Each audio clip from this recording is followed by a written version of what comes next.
Or I messed it up somehow. There's only one place the great Aussie classic never ends. It didn't seem like such a big deal. It is a big deal. The Blue Healers Channel. Stream now on 7plus. Stop paying, start watching.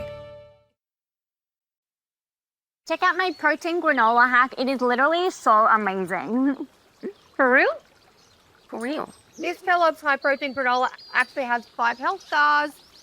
Kellogg's high protein granola. Real nourishment for real.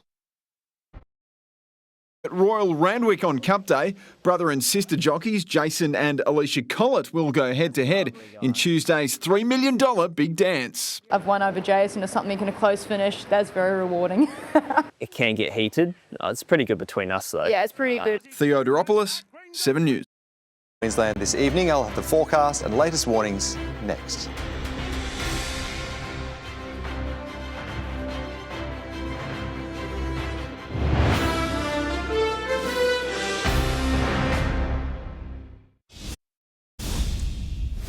Tuesday will see the 165th running of the Melbourne Cup, and while the country stops for a horse race, most Aussies use it as an excuse to let their hair down. Tonight in Flashback, a look back at the party that stops the nation.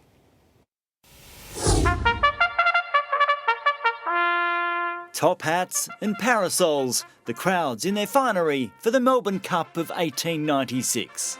This is the first film of the race that stops our nation 30 years after Archer won the first one, and down the decades, the first Tuesday in November has seen punters dust off their best suits and hats and pack the racecourse, like when Farlap won in 1930.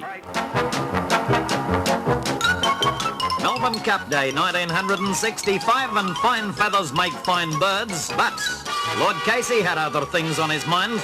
It's always been a party. The 60s saw the first fashions on the field and standards loosened, led by model Jean Shrimpton and her scandalous mini dress. I think Brisbane women are staying essentially practical, if not very fashionable. As for the men, well, really and truly, they are very dull. Brisbane wasn't letting Melbourne have all the fun.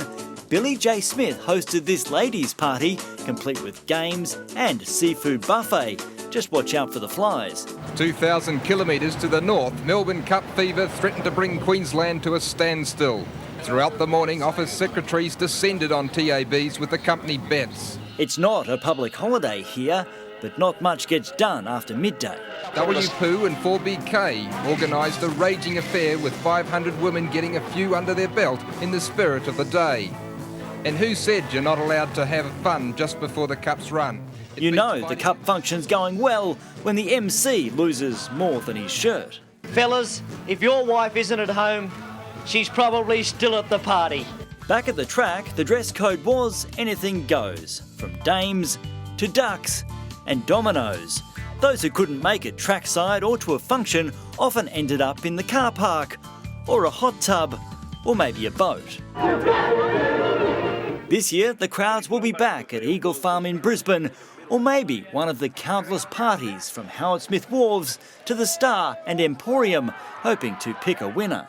Easy peasy lemon squeezy. Just remember, bet responsibly, drink responsibly, and try to keep your clothes on. Good advice. Weather now, Tony. What's the latest on today's storms? Sam, it's a real change of pace from that last story. Now, they took a while to get going, but as we speak, very dangerous.